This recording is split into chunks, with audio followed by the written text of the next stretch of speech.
Машина Кейж каналы өз видеоларын тартууну улантууда. Ош шаарындагы Жапалагуна базарындабыз.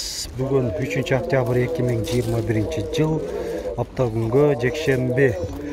Азыр сиздерге тартуулай турган бул видео, мына байкап турганыңыздардай Mercedes-Benz Sprinter'лер, оор жүк ташуучу унданалар тартып кетебиз. Видеобузду көрүңүздөр, канчалык көп просмотр элесе, кийинки апталардагы үзгүлтүксүз сиздерге тартуулаганы аракет жасайбыз. Бардыгы сиздердин колуңуздарда. Лайк басыңыздар, көп адамдар көрүш үчүн лайк басылса, YouTube'дагы ошол видеобузду алдыга жылдырат. Мо Mercedes-Benz Sprinter'ден баштайлы. Будка 1999. Кыймылдаткычтын көлөмү 2.9. $10.900. Муздаткычы бар экен же термобуткалеби? Мынандай подъемниги дагы бар экен. Аркага жүктөгөнгө ыңгайлуу, жакшы. Муздаткычы жок.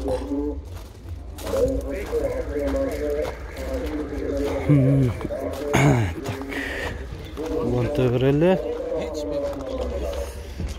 Жерде Mercedes-Benz Sprinter, жүргүнчү ташуучу, 2002, кыймылдаткычтын көлөмү 2.2, 600.000 сом.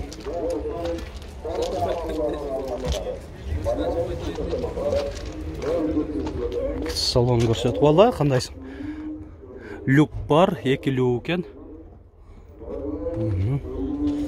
Бул шар аралык каптамдагы ылайыкташтырып жасалган экен. Салону дагы ушунун жанында 208 модельдеги Mercedes-Benz Sprinter. Дагы жүргүнчү ташуучу, 1999, кыймылдаткычтын көлөмү 2.9, 550.000 сом. Саңяң Rexton'дун мотору коюлган. Так, дагы бир Sprinter. Грузопассажир окшойт бул. 2001, кыймылдаткычтын көлөмү 2.7, 650.000 сом. Кош дөңгөлөктө ошондо 413 модель болуп калышы мүмкүн. 6 дөңгөлөгүнүн тең протекторлору жакшы абалда. Мына жүк ташуучу отсек жагы. Ушунун карама каршы жагында көрсөтүп алды. Ford 2001, объемы 2.4, 320.000 сом. T25, T350 моделинде. Улантерели. Mercedes-Benz Sprinter, жүргүнчү ташуучу, 316 модель, 2002, $8.000.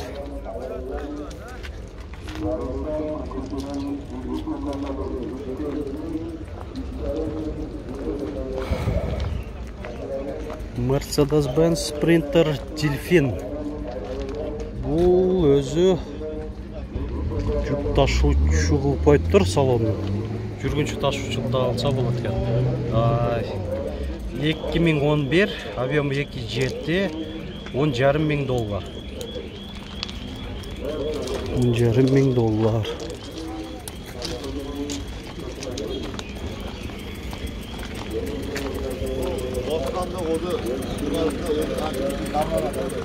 Göreli.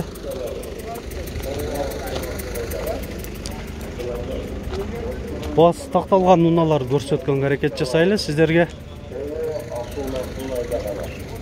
Көпчүлүгүндө басы жазылбаптыр. Так, мол сапокту көрсөтүп коеюн. Жүк ташуучу 1988, кыймылдаткычтын көлөмү 2.2. Mercedes-Benz Sprinter, жүк ташуучу 316 экен бул дагы модель.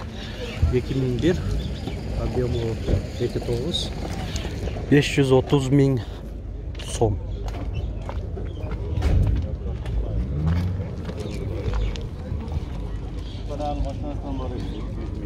Qanchada o'tasizlar sopok? 150? Aha.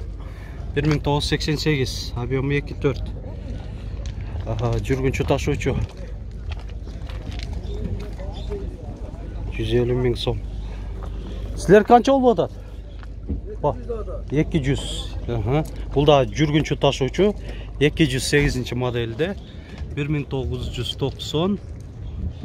200 миң сом.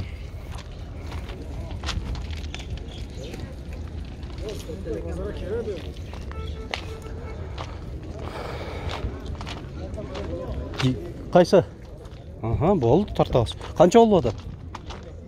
150 миң кеми бар дейді. 1991. 143 миң сомға? 143 миң сомға бері беремін атат. Жүргінші ташуучу екен. Қанша орын? Грузопассажир екен, болды.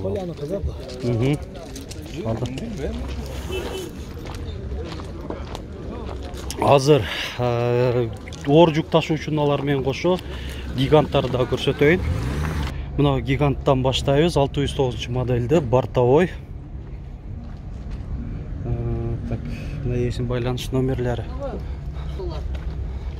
Канча деп атат экен, Канча деп атасыңар? Акчасы? 550? Ага. Жакшы. Булчу канча болот? 400 миң. Сапог 409 модельде, кош дөңгөлөктүү, бортовой. Мындай нарашка бар экен. Нарашкасы бар.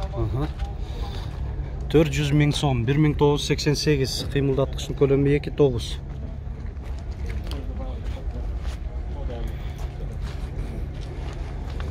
Так, вариант да көрсөтүп коер эле.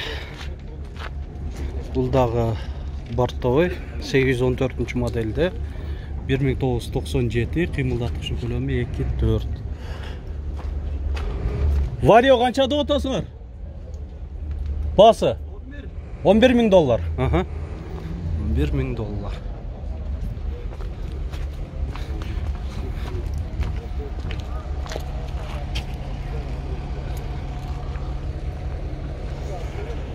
Так, о жерде 13-20 моделинде Mercedes-Benz будка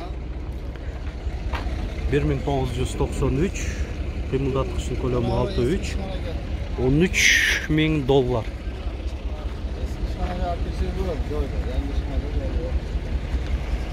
Так, мо Шахман самосвал 2011. Басы жазылып аптыр. Көрсөтүп коет эле маалымат катарыч. КамАЗ универсал 1995, 65-115 моделинде. Так. Бул жактарда КамАЗдар бар экен, ошолорду да көрсөтөйлү. Самосвалдар көп сурашат. Самосвалды канча деп атасыз? 600 миң. 1984. Мына сиздерге байкалып атабы номерлер. Көрүп атсаңыздар болот. 600 миң сом. Бу жашыл КамАЗдагы көрсөтүп коелу. Жылы жазылган эмес окшойт, мына эсин байланыш номерлери. Самосвал.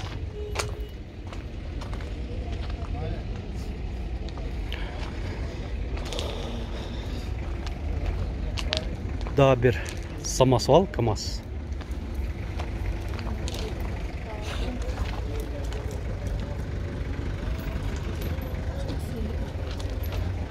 Şu satıla турган баасын деле жазып койса, жакшы болот өзү негизи. Жогору жакта дагы азыр муналардын бирөкөсүн көрсөткөнчө кетейин. Mercedes-Benz 1920 моделинде будка музаткычы барбы? Жок экен, 1992, эсин байланыш номери 11 миң долларбы? 11 миң доллар.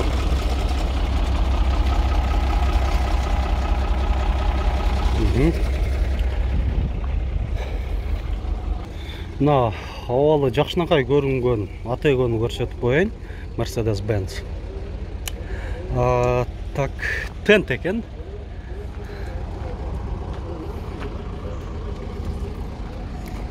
Эки миң бир. Кыймылдаткычтын көлөмү 2.4. Эсин байланыш номери. Басы жазылбаптыр. Польшада жүргөн окшойт. Өз айнегинде Польшанын наклейкасы турат, а бул жакта Литванын номери. Унанын өзүндө. Так, зил сурагандар. Кандай болду экен, самосвал эмес окшойт. Шöyle бартап. Мына эсин байланыш номери. Кимге кызык болсо өзүңүздөр сурап билип аласыздар деп ойлойм. Ушуну менен жыйынтыктай беребиз. Комментарийге активдүү катышыңыздар, каалоолоруңуздар жазсаңыздар, сунушуңуздарды ким көп мындай суранган унааларды кийинки чыгарылыштарда ошону эске алып тартып сиздерге көрсөтө кетебиз.